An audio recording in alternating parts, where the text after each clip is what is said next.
오늘 이 시간 우리에게 주시는 하나님의 말씀, 에스라 7장 1절로부터 10절의 말씀이 되겠습니다. 에스라 7장 1절로부터 10절에 있는 말씀 한 목소리로 합독하시겠습니다. 이 일 후에 바사 왕 아닥사스다가 왕위에 있을 때에 에스라라 하는 자가 있으니라. 그는 스라야의 아들이요 아사랴의 손자요 실기야의 증손이요 살룸의 현손이요 사독의 5대 손이요 아히두의 6대 손이요 아마리아의 7대 손이요 아사랴의 8대 손이요 무라요의 9대 손이요 스라히야의 10대 손이요 우시엘의 11대 손이요 북기의 12대 손이요 아비수아의 13대 손이요 비느하스의 14대 손이요 엘르아살의 15대 손이요 대제사장 아론의 16대 손이라. 이에 에스라가 바벨론에서 올라왔으니 그는 이스라엘의 하나님 여호와께서 주신 모세의 율법에 익숙한 학자로서 그의 하나님 여호와의 도우심을 입음으로 왕에게 구하는 것은 다 받는 자이더니 아닥사스 왕 제7년에 이스라엘 자손과 제사장들과 레위 사람들과 노래하는 자들과 문지기들과 느비딤 사람들 중에 몇 사람이 예루살렘으로 올라올 때에 이에 에스라가 올라왔으니 왕의 제7년 5째 달이라. 첫째 달 초하루에 바벨론에서 길을 떠났고 하나님의 선한 손에 도우심을 입어 5째 달 초하루에 예루살렘에 이르니라. 에스라가 여호와의 율법을 연구하여 준행하며 율례와 규례를 이스라엘에게 가르치기로 결심하였더라. 아멘. 오늘 우리가 함께 읽은 에스라 7장 1절로부터 10절에 있는 말씀은 이제 에스라가 이제 예루살렘으로 돌아오는 이야기를 기록하고 있는 것이 7장 1절로부터 10절의 말씀이 되겠습니다. 따라서 오늘 주시는 1절로부터 5절에서는 이 에스라의 족보, 즉 에스라로부터 시작해서 16대 이 아론에까지 거슬러 올라가는 그런 족보를 기록하고 있는 것이 되겠고, 그래서 이 에스라는 바로 아론의 후손인 제사장이었다라고 하는 것을 분명히 밝혀주고 있고, 이어지는 6절에서 이제 에스라가 바벨론에서 예루살렘으로 올라왔는데 그는 하나님의 율법에 익숙한 학자로서 10절에 의하면 이스라엘 사람들에게 율례와 규례를 가르치기 위해서, 헌신하기 위해서 예루살렘으로 돌아왔다, 이렇게 기록하고 있고, 그 다음에 이 에스라가 누구인가라고 하는 것을 설명하면서 그는 하나님의 도우심을 입음으로 왕에게 구하는 것은 다 받은 자이다, 이렇게 언급하고 있습니다. 그래서 오늘 주시는 본문에서 강조하는 이 에스라는 하나님의 도우심을 받은 자, 그래서 그가 무엇이든지 왕에게 구하는 것을 다 받았는데, 그런 은혜를 입은 에스라가 결심한 것은 그 기회를 통해서, 은혜를 통해서 예루살렘으로 돌아가서 백성들에게 하나님의 율례와 규례를 가르치기로 결심하고 예루살렘으로 돌아왔다라고 하는 것입니다.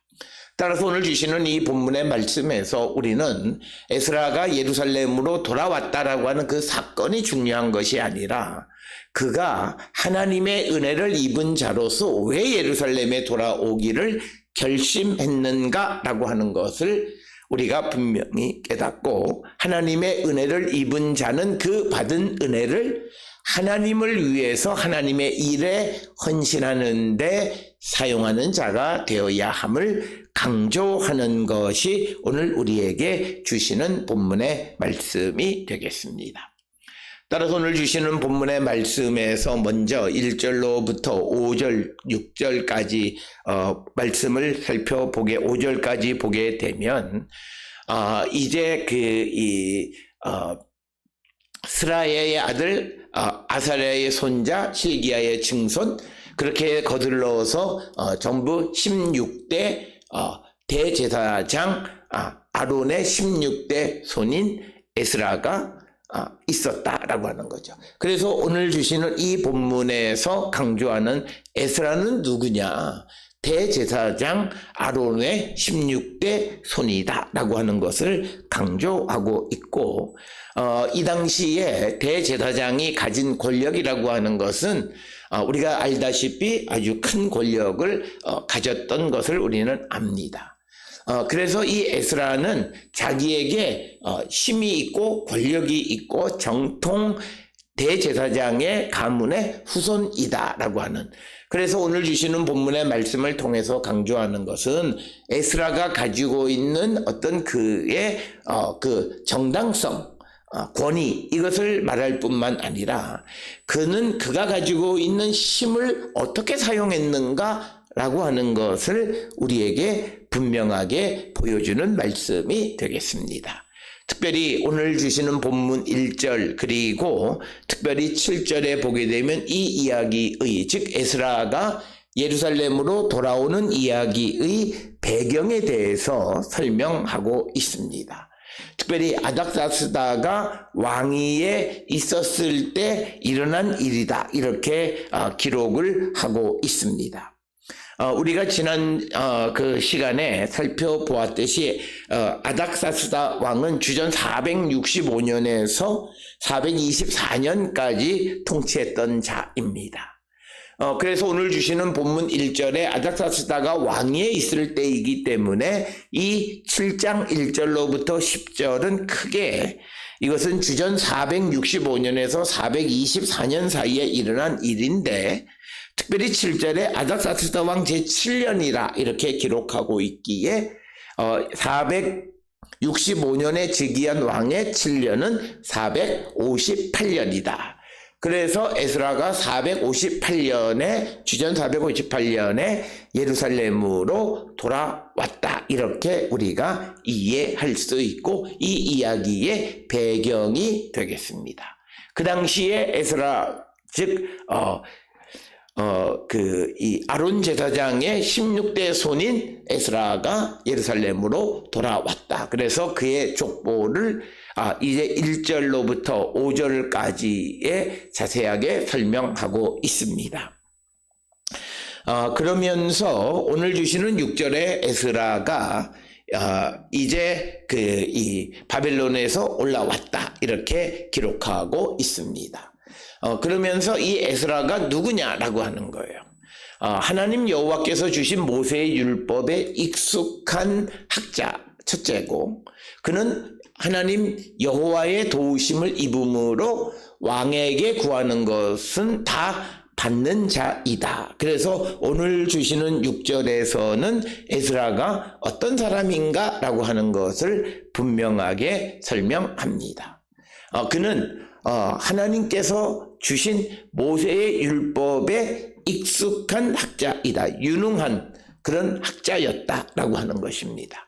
즉 하나님의 말씀에 대해서 유능한 사람이었다라고 하는 것이고, 그리고 또 하나는 6절 하반절에 그의 하나님 여호와의 도우심을 입음으로 왕에게 구하는 것은 다 받는 자이더라. 그러니까 모세의 율법에 익숙한 에스라는 하나님의 도움을 받았다라고 하는 거예요. 그래서 하나님이 무엇을 도와주셨냐면 에스라가 왕에게 구하는 것은 다 받았던 그런 사람이다라고 하는 겁니다. 그래서 오늘 주시는 6절에서는 하나님께서 에스라에게 베풀어 주신 하나님의 섭리가 무엇인가 라고 하는 것을 우리에게 보여주는 것이 되겠고, 특별히 오늘 주시는 본문 6절을 통해서 우리에게 가르쳐 주시는 말씀은 우리가 하나님의 말씀에 익숙한 자, 하나님의 말씀에 유능한 자가 되어지면 하나님은 그를 도우신다라고 하는 그런 등식을 우리가 찾아볼 수 있습니다. 따라서 우리가 능력 있는 사람이 되어지는 길은 다른 것이 아니라 우리가 하나님의 말씀에 익숙한 자가 되는 것, 즉 그것은 단순히 우리가 지식적으로 하나님의 말씀을 아는 것이 아니라 그렇게 말한 하나님의 말씀을 그대로 살아가는 그런 실천력 있는 삶을 살아가는, 그래서 그의 삶이 하나님의 말씀에 대해서 매우 익숙한 삶을 살아가는 자들을 하나님은 능력 있게 하시고 하나님은 그들을 도와주신다라고 하는 것을 오늘 주시는 말씀에서 보여주고 있고, 그런 사람이 바로 에스라였고, 그 에스라가 그런 하나님의 도움을 받은 자로서 그가 그 도움을 통해서 어떤 삶을 살았느냐를 우리에게 보여주는 겁니다. 따라서 오늘 주시는 본문의 말씀을 통해서 결론적으로 이야기하면 에스라가 하나님께서 주신 말씀에 익숙한 사람이 될 때 하나님은 그를 도우시고, 그래서 그는 무엇이든지 왕에게 구하는 것은 다 받는 그런 사람인데, 그럴 때 에스라는 그런 하나님의 도움, 하나님의 은혜를 입고 어떻게 살아가느냐. 오늘 주시는 그 말씀에 우리가 잘 아는 10절에 있는 말씀을 통해서 보게 되면 그가 이제 하나님의 율례와 규례를 사람들에게 가르치는 일에 헌신하기로 결심했다. 헌신하기로 했다. 이렇게 기록하고 있습니다.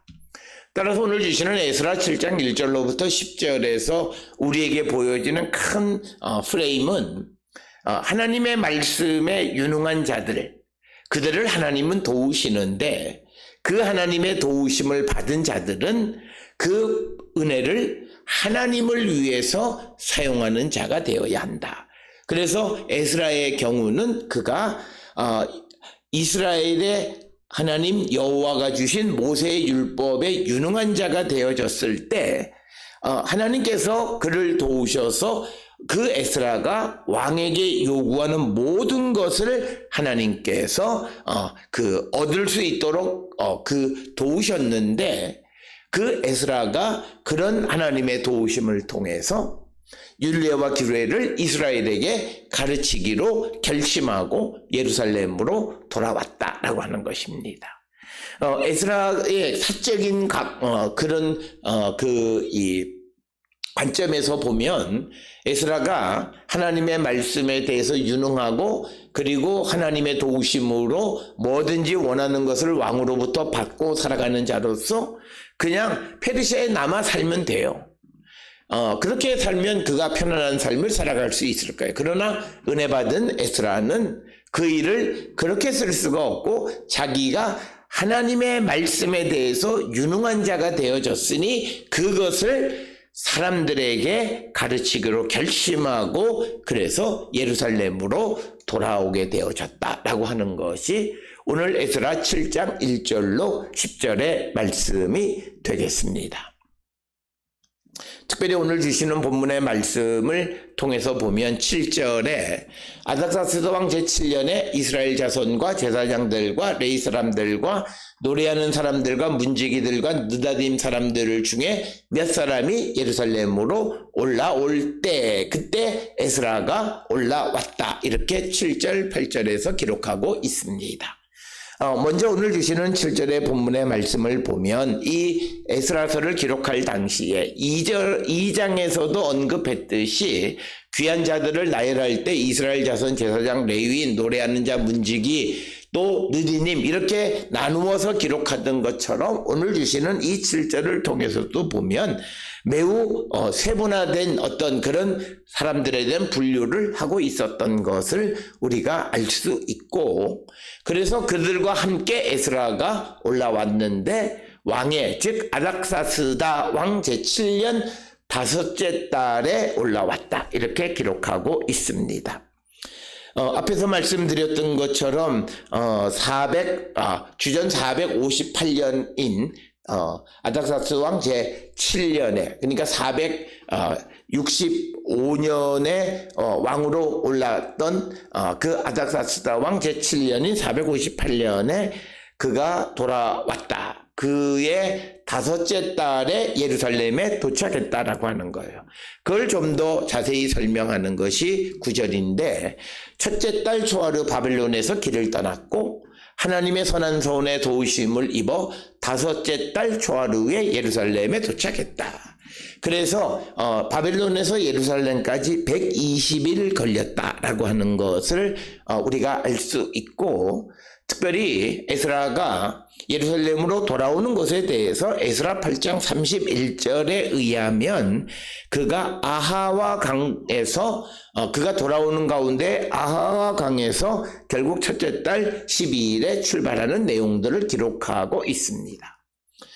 그래서 8장의 기록과 7장의 기록에 에스라가 바벨론에서 출발하는 것에 관한 기록이 약간의 차이는 있지만, 그러나 그가 아닥사스다 왕 7년 그러니까 첫째 달에 출발해서 다섯째 달에 초하루에 도착했다. 대략 120일 동안에 도착했다. 오늘 주시는 구절에 초하루, 그러니까 첫째 달 초하루로부터 다섯째 달 초하루라고 하는 것은 대략 오늘날 달력으로 보면 3월에서 8월 사이에 이동했다라고 하는 겁니다. 특별히 3월에서 8월 사이에 바벨론으로부터 시작을 해서 아라비아 사막을 거쳐서 시리아 사막 이런 데를 거쳐서 예루살렘까지 오는 그 길은 매우 어려운 길이었고, 특별히 일기가 별로 좋지 않고 4월 이후로부터는 기온이 급상승하고, 그래서 그들이 이동하기가 매우 어려운 그런 때였을 것입니다. 그럼에도 불구하고 에스라는 그가 하나님의 말씀을 가르치기로 헌신할 것을 결심했기 때문에 그 모든 어려움을 이기고 그가 예루살렘으로 돌아왔다라고 하는 것을 우리에게 가르쳐주는 말씀이 되겠습니다. 그래서 그가 하나님의 도우심으로 결국 예루살렘으로 무사히 돌아올 수 있었다라고 그렇게 언급하고 있고, 특별히 오늘 주시는 첫째 달 초하루에 바벨론에서 길을 떠났다라고 하는 것이 조금은 좀 이상한 표현인데, 그 이유는 우리가 잘 알다시피 첫째 달 초하루에는 이스라엘뿐만 아니라 고대 근동 지역에는 신년 축제가 행해지는 때입니다. 그럴 때 그들이 출발했을까라고 하는 그런 의문을 가질 수 있고, 또 하나는 첫째 달 14, 15일에 유대인들에게는 6월절이 시작됩니다. 특히 첫째 달에는 우리가 신년 초하루, 그리고 첫째 달에는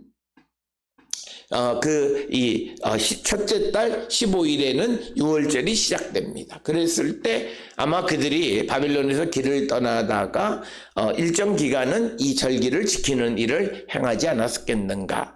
어쨌든 그렇게 초하루에 출발을 해서 그들이 하나님의 손에 도우심을 입어서 예루살렘에 도착했다, 이렇게 기록하고 있습니다. 그래서 이 에스라서의 초점은 귀환하거나 모든 것, 또 성전을 건축하거나 하는 모든 것이 다 하나님의 도우심이고, 특히 하나님의 선한 손의 도우심으로 모든 일을 완성할 수 있었다, 이렇게 이야기하고 있고, 그러면서 10절에 이 에스라는 율법을 연구하여 준행하고, 그러니까 에스라는 하나님의 말씀을 이론적으로만 아는 것이 아니라 연구한 것을 그대로 살아가는 것, 그러면서 율례와 규례를 이스라엘에게 가르치기로 결심하고 예루살렘으로 돌아왔다라고 하는 것입니다. 따라서 서두에서도 말씀을 드렸듯이 오늘 주시는 에스라 7장 1절로 10절을 통해서 우리는 내가 하나님께로부터 받은 은혜가 무엇인가를 우리가 돌아보고 받은 바 은혜를 하나님을 위해서 사용하는 자가 되어야 합니다. 그것이 내가 받은 물질적 축복이든 건강의 축복이든 또는 사회적 지위의 축복이든 무엇이든 하나님께로부터 하나님이 도우셔서 내가 받은 것이라고 고백하면 우리는 그것을 하나님을 위해서, 하나님의 백성들을 위해서 사용하기로 결단하고 그런 삶을 살아가는 자가 되어야 한다라고 하는 것을 우리에게 보여줍니다. 그래서 에스라는 그가 하나님이 주신 모세의 율법에 유능한 자가 되어서 그 말씀대로 살아갈 뿐만 아니라 하나님의 도우심으로 무엇이든지 원하는 것은 왕으로부터 받는 그런 복을 받았기에 그는 결국 왕에게 요청해서 그가 예루살렘으로 돌아와 하나님의 말씀을 이스라엘에게 가르치기로 결단했다. 그래서 이 에스라는 철저하게 자기가 받은 은혜를 하나님을 위해서 사용하는 자들이다. 오늘 우리는 우리의 삶을 성찰하면서 과연 나는 내가 받은 은혜를 하나님을 위해서 사용하고 있는지를 한 번쯤 돌아보셔야 합니다. 착각하고 살아가는 자들이 내게 물질적 풍요로움을 주신 것은 내가 이 땅에서 잘 먹고 잘 살려고 주신 건 절대 아니에요. 우리로 하여금 그것을 통해서 하나님의 일을 하게끔 하려고 하는 거예요. 따라서 내가 하나님의 도우심으로 물질적 풍요 속에 살고 있다고 스스로 고백하는 자들, 그리고 그것이 하나님의 은혜라고 고백하는 자들은 어떻게 하든지 내가 하나님을 위한 삶에 그것을 사용하기를 결단하는 자들이 되어야 하나님의 은혜 가운데 살아가는 자들이 됩니다. 우리가 주변에 보면 어떤 이들은 잠시 반짝 그렇게 복을 받는 것 같다가도 금방 또 넘어지는 자들이 있습니다. 그들의 삶을 보면 가장 큰 특징이 하나님께서 주신 은혜를 자기의 사적인 목적을 위해서 사용하는 자들입니다. 그것이 문제예요. 그래서 그들은 하나님의 은혜가 더 지속되지 못한다라고 하는 거예요. 그래서 오늘 우리는 이 땅을 살아가면서 왜 하나님께서 나에게 구원도 주시고 왜 예수께서 나를 위해서 십자가에 달려 돌아가셨는가? 내가 이 땅에서 잘 먹고 잘 살고 무슨 육신의 즐거움과 기쁨을 위해서가 아니라 그리스도를 위하여 복음을 위하여 살아가게 하기 위해서 나를 구원하셨다는 것. 그래서 나는 복음을 위한 삶을 살아가기로 결단하고 그런 삶을 살아가는 자들에게 하나님의 복은 더하여지고 그는 그의 인생이 점점 더해질수록 영광의 삶을 살아가는 자가 될 수 있다라고 하는 거예요. 어떤 이들은 횟수가 지나가면 따라서 정말 해가 지듯이 기울어가는 사람들이 있어요. 그러나 어떤 이들은 육신의 나이는 들어서 육신은 연약해지는 것 같지만 그러나 그의 삶이나 그의 정신은 더욱더 뜨는 해처럼 라이징 스타가 되어지는 사람이 있어요. 그런 사람들이 하나님의 은혜 가운데 사는 자들이에요. 그 자들이 그런 것을 통해서 하나님께 영광을 돌리는 삶을 살아가는 거예요. 그래서 우리는 오늘 주시는 에스라를 우리의 모델로 삼아서 우리가 무엇보다도 주를 위해서 살아가기를 결단하고 어떤 어려움을 겪더라도 하나님 내게 주신 은혜를 통하여 주의 일을 감당하기로 결단할 때 우리에게 하나님의 선하신 도우심이 영원할 것입니다. 그래야 우리의 삶이 더욱더 복된 삶을 살아가는 자들이 될 수 있을 것입니다. 오늘 주시는 이 에스라의 삶이 우리 모든 성도들의 삶이 될 수 있고 그래서 우리가 하나님과 복음을 위한 삶을 살기로 결단하고 크신 은혜 가운데 살아가는 우리 모두가 될 수 있기를 주의 이름으로 축원합니다.